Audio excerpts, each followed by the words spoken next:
주시는 하나님의 말씀은 구약성경 사무엘하 7장 4절에서 9절과 18절 그리고 27절에서 29절의 말씀입니다. 이제 제가 하나님의 말씀을 봉독하겠습니다.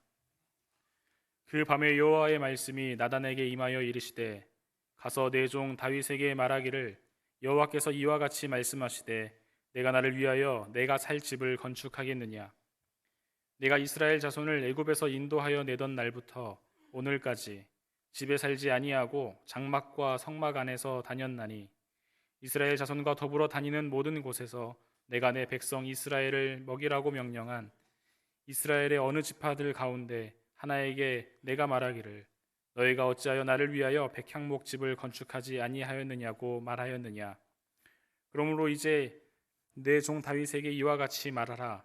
만군의 여호와께서 이와 같이 말씀하시기를 내가 너를 목장 곧 양을 따르는 데에서 데려다가 내 백성 이스라엘의 주권자로 삼고 내가 가는 모든 곳에서 내가 너와 함께 있어 내 모든 원수를 내 앞에서 멸하였은즉 땅에서 위대한 자들의 이름같이 내 이름을 위대하게 만들어 주리라.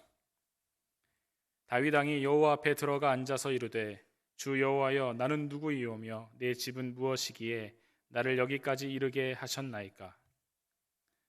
만군의 여호와 이스라엘의 하나님이여 주의 종의 귀를 여시고 이르시기를 내가 너를 위하여 집을 세우리라고 하셨으므로 주의 종이 이 기도로 주께 간구할 마음이 생겼나이다. 주 여호와여 오직 주는 하나님이시며 주의 말씀들이 참되시니이다. 주께서 이 좋은 것을 주의 종에게 말씀하셨사오니 이제 청하건대 종의 집에 복을 주사 주 앞에 영원히 있게 하옵소서. 주 여호와께서 말씀하셨사오니 주의 종의 집이 영원히 복을 받게 하옵소서 하니라. 아멘. 사랑하는 성도 여러분, 여러분은 지금 하나님과 어떤 관계를 맺고 계십니까? 하나님과 관계를 맺는 데 있어서 하나님께 주도권을 좀 더 드리려고 하고 있습니까? 아니면 내가 주도권을 가지려고 하고 있습니까? 한번 내가 하나님과 맺고 있는 하나님과의 관계성을 돌아보실 수 있으면 좋겠습니다. 현대인들이 저마다 자신의 인생을 잘 살아가기 위해서 모든 관계에서 항상 확보하고 싶어 하는 것이 있는데요. 그것이 바로 주도권입니다. 예를 들면 직장에서 상사가 부하 직원들과 함께 기업의 목적을 달성하기 위해서는 첫째로 회사의 각 직무에 대해 잘 알고 있어야 하죠. 그리고 두 번째로 직원들 한 사람 한 사람에 대해 잘 파악하고 있어야 합니다. 그래야 사람들을 통솔할 수 있고 상황을 통제해서 뜻한 바를 이룰 수 있기 때문이죠. 어린아이들조차 부모에게 자신이 먹고 싶은 것과 자신이 갖고 싶은 장난감을 사달라고 조르면서 엄마 아빠가 내가 원하는 대로 움직여주기를 바랍니다. 그 자그마한 꼬마 아이도요, 주도권을 갖겠다고 떼를 쓰는 것을 볼 수 있습니다. 이처럼 사람은 갑이든 을이든 어른이든 아이든 모든 관계에서 상대방이 내가 원하는 대로 움직여 주기를 바라면서 주도권을 갖고 싶어 합니다. 왜냐하면 주도권을 상대방에게 내어주고 내가 지배당할 때보다도 내가 상황과 관계를 주도하면서 상대를 통제할 때 편안함과 안정감을 누릴 수 있기 때문이죠. 그런데 여러분 놀라지 마십시오. 우리는 심지어 하나님과의 관계에서조차 내가 주도권을 갖고 싶어 합니다. 여러분 인정하십니까? 나는 아닌데 그런 마음 갖고 계십니까? 실제로 우리 마음속을 깊이 들여다보면 하나님과 관계성에서조차 내가 주도권을 갖고 싶어 해요. 찬송가 540장에 다음과 같은 소절이 있습니다. 나의 품은 뜻 주의 뜻같이 되게 하여 주소서. 나의 품은 뜻 주의 뜻같이 되게 하여 주소서. 내가 품고 있는 뜻이 하나님의 뜻을 담게 해달라는 간구입니다. 아주 아름다운 찬송 가사이죠. 우리는 나의 뜻을 하나님의 뜻에 맞춰야 한다는 것을 배워서 머리로는 알고 있습니다. 그런데 우리의 솔직한 심정은 어떻죠? 우리는 나의 뜻을 하나님의 뜻에 맞추기보다는 하나님께서 내 뜻에 맞추어 주셨으면 좋겠습니다. 그게 우리의 솔직한 심정이죠. 언젠가 제가 기도원에 갔을 때 일인데요. 참 그때 일을 인상 깊게 기억하고 있습니다. 한 2박 3일간 시간을 내서 작정하고 기도원에 들어갔는데 그렇게 작정하고 우리가 기도하러 들어갔을 때는 아무 생각 없이 들어가지 않잖아요. 저도 기도 제목을 한 보따리 갖고 들어가서 내가 이곳에서 2박 3일간 기도하는 동안 모두 이 기도에 대한 응답을 받으리라 하고 저도 모르게 제가 제 기도를 주관하려고 하고 있었습니다. 기도원 원장님께서 수많은 기도자들을 대면하면서 그걸 잘 알고 계셨는지라 기도하러 입소하신 분들에게 다음과 같이 오리엔테이션을 하셨어요. 여러분, 여러분의 기도를 여러분이 주관하려고 하지 마시고 하나님께서 주관하시도록 해드리십시오라고 그랬어요. 여러분, 이 말씀이 어떻게 와닿으십니까? 저는 그 말씀이 이렇게 바꾸어서 들려주기도 했습니다. 여러분의 인생을 여러분이 주관하려고 하지 마시고 하나님께서 주관하시도록 하십시오. 그러면 여러분, 우리는 왜 기도를 하는 데 있어서도 내가 기도를 주관하려고 하고 하나님과의 관계성에서조차 내가 주도권을 가지려 하는 이유는 무엇일까요? 그 이유는 첫 번째로 우리가 하나님과의 관계를 잘못 이해하고 있기 때문입니다. 우리는 종종 하나님과 우리와의 관계가 동등하다고 착각하는데요. 그도 그럴 것이 요한복음 15장 15절에서 예수님이 그렇게 말씀하셨기 때문입니다. 예수님께서 뭐라고 하셨죠? 내가 너희를 종이라 부르지 아니하고 친구라 부르셨다라고 그랬어요. 예수님께서 우리를 친구 삼아 주셨어요. 그래서 찬송가 중에도 예수님을 친구라고 부르는 곡들이 제법 많이 있습니다. 찬송가 90장에 보면 내 친구 되신 예수님 날 구원하시려고 아시죠? 찬송가 92장에 보면 위에 계신 나의 친구 그의 사랑 지극하다라는 찬송이 있어요. 찬송가 86장에 보면 내가 의지하는 예수 나의 사모하는 친구 예수님을 이렇게 친구로 부르는 찬송가가 꽤 많습니다. 이쯤 되다 보니 우리는 예수님을 정말 친구라고 생각하는 때가 많이 있습니다. 그러나 여러분, 예수님을 친구라고 부르는 성경과 찬송가의 내용은 예수님께서 우리를 격상시켜 주신 내용이지 실제로 우리가 예수님과 동등한 존재라는 뜻은 절대 아닙니다. 여러분, 예수님과 친구 먹으시면 안 돼요. 어떻게 하나님과 인간이 동등할 수 있겠습니까? 근데 우리가 자꾸 착각을 해요. 성경은 하나님과 우리와의 관계가 절대 동등하다고 말씀하지 않습니다. 예레미야 18장 6절을 한번 보실까요? 여호와의 말씀이니라 이스라엘 족속아 이 토기장이가 하는 것 같이 내가 능히 너희에게 행하지 못하겠느냐 이스라엘 족속아 진흙이 토기장이의 손에 있음 같이 너희가 내 손에 있느니라 그랬어요. 즉 성경이 말씀하시는 하나님과 우리와의 관계의 이미지는 토기장이와 토기장이의 손 안에 있는 진흙입니다. 여러분, 우리가 하나님의 손 안에 있는 진흙이에요. 절대 하나님과 동등하지 않아요.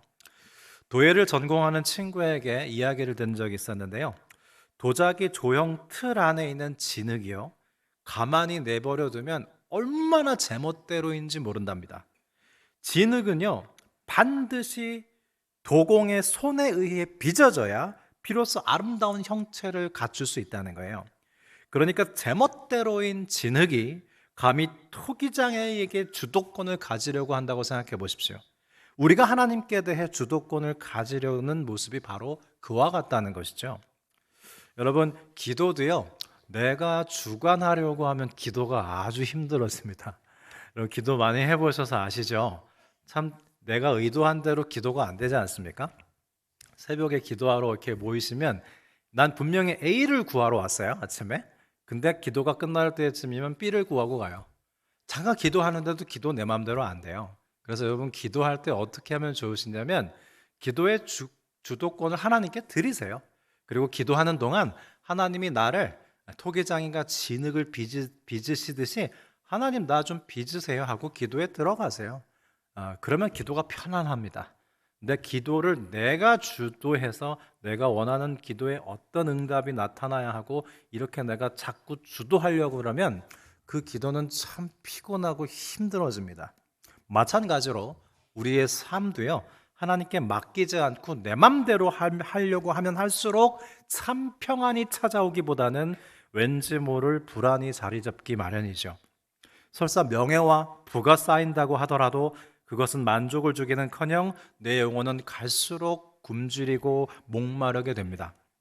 왜냐하면 양은 목자를 떠나는 즉시 위태로워지듯이 그리스도인들은 하나님께 삶의 주도권을 드리지 않으면요, 내가 하나님이 돼요. 교만해진단 말이에요. 그래서 평안을 잃어버립니다. 넘어집니다. 잠언 16장 18절입니다. 교만은 패망의 선봉이요 거만한 마음은 넘어짐의 앞잡이니라 그랬어요. 주도권을 하나님께 드리지 않고 내가 주도권을 잡으면 교만해지고 거만해져서 자꾸 넘어질 수밖에 없어요. 성 어거스틴은 좀 더 근본적인 이야기를 영성적으로 하는데요. 그는 말하기를 하나님, 우리는 하나님을 위해 만들어졌기 때문에 우리의 영혼은 하나님 안에서 비로소 안식할 수 있나이다 그랬어요. 그러면 여러분, 우리는 어느 때 하나님과의 관계에서 주도권을 가지려고 하게 될까요?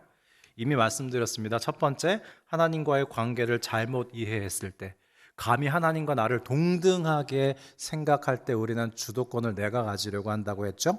두 번째는 우리의 영혼이 하나님으로 가득 차올라 있기보다는 나 자신으로 가득 차 있을 때 우리는 하나님을 수단과 방법으로 만들고 하나님을 이용해서 내가 원하는 욕망을 이루고 싶어집니다. 여러분, 사무엘상에 보면 다윗이 어떻게 등장하죠?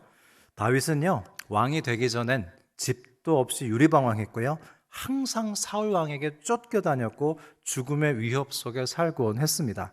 그러나 그런 때 다윗은요, 오히려 하나님으로 가득 차 있었어요. 그리고 하나님께서 그의 삶을 주관해 주시기가 대단히 용이했고요, 마치 토기장이가 원하는 형상대로 만들기 좋은 말랑말랑한 진흙과도 같은 영혼의 상태였습니다. 실제로 여러분, 우리 주변에 정말 하루 벌어서 하루 사시는 분들이 있죠. 노숙자들, 아주 삶의 굴곡이 대단히 심한 분들 있잖아요. 그분들의 영혼은 말랑말랑해요. 하나님이 어떻게도 잘 빚으실 수 있어요. 반면 오늘 본문에 등장하는 다윗을 보십시오. 이제 통일 이스라엘의 왕이 돼서 왕궁에 거하고 있는 다윗입니다. 그는 적들을 평정했고 더 이상 적들에게 쫓겨다니지 않아도 되었고 가진 것이 많고 힘이 있는 상태입니다. 그러나 다윗의 영혼은 토기장이신 하나님께서 빚어내기에는 너무 딱딱해져 있는 상태예요. 다윗은 어느새 하나님이 아닌 자기 자신으로 가득 차올라 있었습니다. 바로 그때 그는 하나님을 위해 뭔가 하려고 하는데요, 그것은 다름 아닌 하나님을 위해 성전을 건축하는 일이었습니다. 그도 그럴 것이 지금 자신은 백향목 궁전 안에 거하고 있는데 하나님의 궤는 광야에 먼지 묻은 성막 안에 거하고 있었거든요. 고대 근동 문화에서 왕들은 자신에게 승리를 주신 신에게 신전을 지어드림으로 외적인 업적을 과시하기도 했습니다. 지금 다윗이 그걸 하고 싶어진 거예요. 어떤 면에서 다윗의 궁전은 버젓한데 신전의 허름한 모습은 다윗 왕국이 불완전해 보이게 했습니다. 물론 다윗은 순수하게 하나님을 사랑하는 마음으로 하나님께 성전을 지어드리고자 하는 마음도 있었지만 여러분, 우리 마음이 그렇게 단순하진 않죠. 복잡하잖아요. 그래서 다윗은 동시에 성전을 지음으로 자신의 왕국의 통치 구조를 확고하게 하려는 정치적인 의도도 갖고 있었습니다.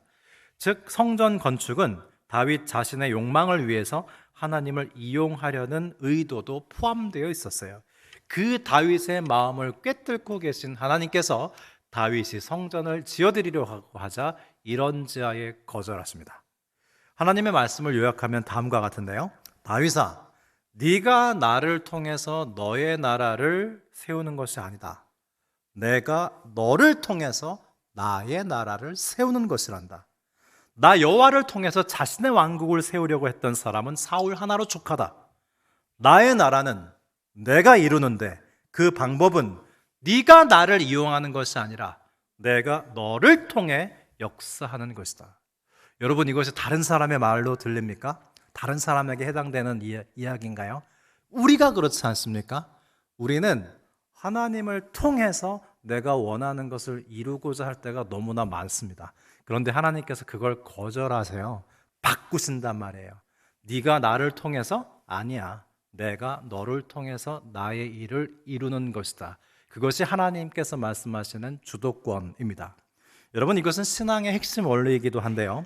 신앙생활이란 내가 기도와 봉사와 헌금을 많이 하고 하나님을 잘 이용해서 하나님을 통해 복받고 형통한 삶을 사는 것이 아닙니다.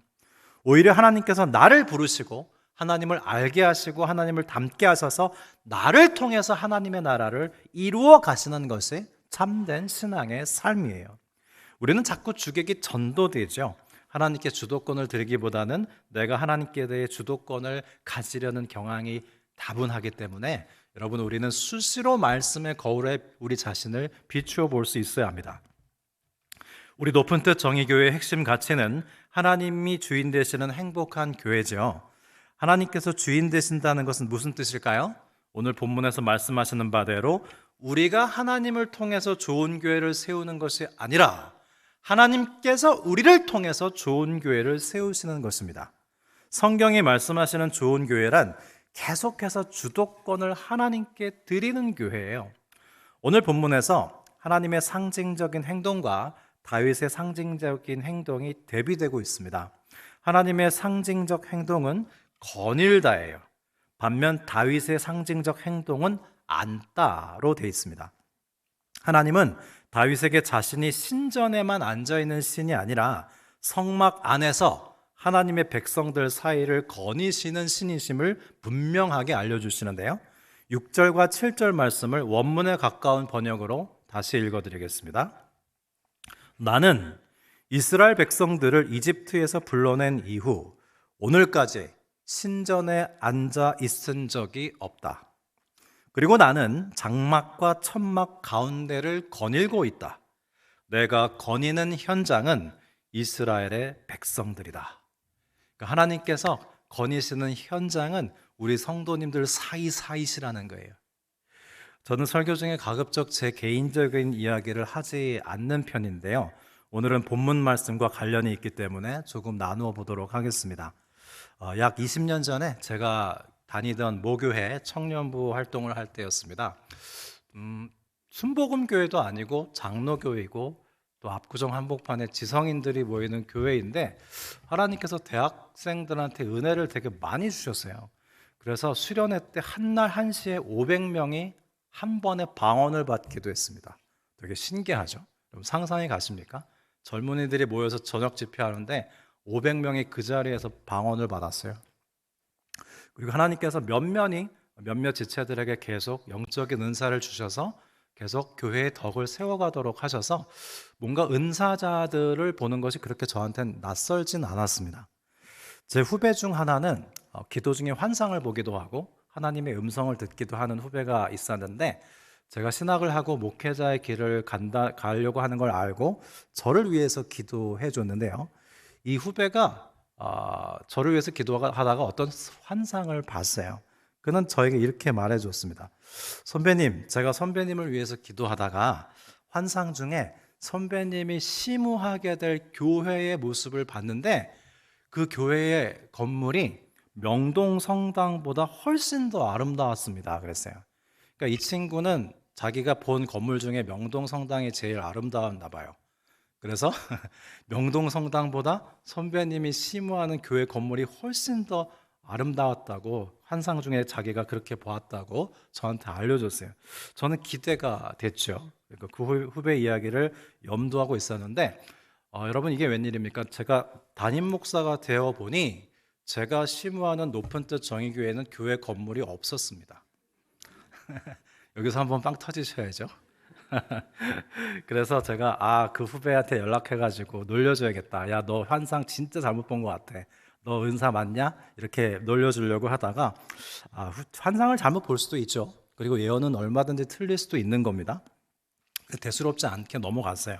그런데요, 저는 시간이 흐를수록 그 후배가 본 환상이 사실이라고 믿게 되었습니다. 여러분, 우리 교회는 건물이 없지만 보이는 성전보다 더 아름다운 보이지 않는 성전을 갖고 있지 않습니까? 우리는 교회 건물을 건축하는 비용과 에너지를 가지고 더 선한 하나님의 사업을 하는 데 사용하고 있죠. 우리는 정의요구 강당을 예배의 처소로 빌려 사용하면서 학교를 지원하고 있습니다. 명동 성당보다 더 아름다운 성전이라는 후배의 표현은 틀리지 않습니다. 물론 성전이 있는 교회들 중에도 좋은 교회 많이 있습니다. 두 번째로 저의 박사학위 논문 주제는 공교롭게도 성막입니다. 성막이 뭔지 아시죠? 고정된 성전이 아니라 움직이는 성전입니다. 원래 제 논문 주제는 성막이 아니었어요. 어거스틴의 시편 주회에서 본 영성이었습니다. 어거스틴이 시편 주회를 5권 썼는데 거기서 영성을 추출해내는 것이 제 논문의 목표였어요. 근데 지도 교수님께서 갑자기 연구 주제를 바꾸자는 거예요. 그런 분이 아닌데 성막을 연구하자고 저를 설득하셨습니다. 더 신기한 거는 제가 성막을 더 연구하고 싶어졌다는 데 있었습니다. 저는 제 인생에 각각 따로따로 분리되었던 조각들이 하나로 모아져서 조화로운 하나의 그림이 되고 있는 것을 경험하고 있습니다. 한 후배가 본 환상, 명동 성당보다 더 아름다운 성전, 제 학위 논문 주제인 움직이는 성전인 성막, 그리고 제가 담임하고 있는 보이지 않는 성전을 지닌 높은 뜻 정의교회, 이것이 하나로 조화로운 그림이 되고 있는 것을 목도하고 있습니다. 우리 교회가 예배드리고 있는 정의요구는 내년 하반기부터 그린 스마트 스쿨 사업에 들어갈 예정인데요. 고등학교 건물을 헐고 신축 건물을 세우는 2년간의 큰 공사가 있을 예정입니다. 그동안 임시교실이 운동장에 세워지기 때문에 주차 공간이 300대에서 100대 이하 규모로 줄어들고 우리는 2년간 다소 큰 불편을 겪을 수도 있겠습니다. 그런데 여러분 두려워하지 마십시오. 왜냐하면 오늘 말씀하신 바 하나님께서는 고정된 건물 안에 앉아 계시는 분이 아닌 우리 성도님들 사이를 거니시는 하나님이시기 때문입니다.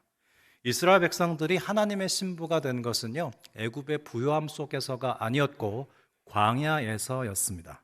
그린 스마트 스쿨 공사를 하는 동안 우리 높은 뜻 정의교회 성도님들은 하나님의 신부로 거듭날 줄 믿습니다. 오히려 우리는 2년간의 시간 동안 학교를 위해 희생하면서 하나님을 더욱 사랑하고 학교를 더더욱 진정성 있게 사랑하게 될 것이고 보이지 않는 성전의 아름다움을 완성할 것이며 하나님과 함께 거닐게 될 것입니다.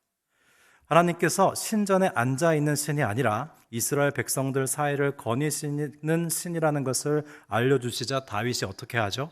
18절 말씀입니다. 다윗 왕이 여호와 앞에 들어가 앉아서 그랬어요. 다윗이요? 앉습니다. 즉 그는 이제 자신이 하나님을 통해 자신의 왕국을 세우려는 행동을 중단합니다.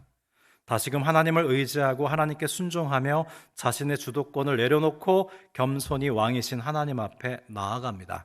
그것이 바로 다윗의 앉음이에요. 때로 우리는 하나님을 위해서 무엇인가 자꾸 하고 싶어 하죠. 대단히 좋습니다. 저는 하나님을 위해서 뭔가 하시려는 분을 너무너무 격려하는 걸 좋아하는데요. 그러나 때로는 하나님을 위해 뭔가 하지 않는 것이 중요할 때도 있습니다. 어느 것 하나 편중되기보다는 우리는 잘 분별해야겠죠. 하나님께서 주인 되시도록 하기 위해서 무엇인가를 해야 할 때도 있지만 오늘 본문의 다윗처럼 앉아야 할 때도 있습니다. 오히려 그렇게 할 때 하나님께서는 그런 우리를 통해 더 많은 일을 행하실 것입니다. 예수님께서도요, 마지막 일주일 동안 뭐 하셨는지 아십니까?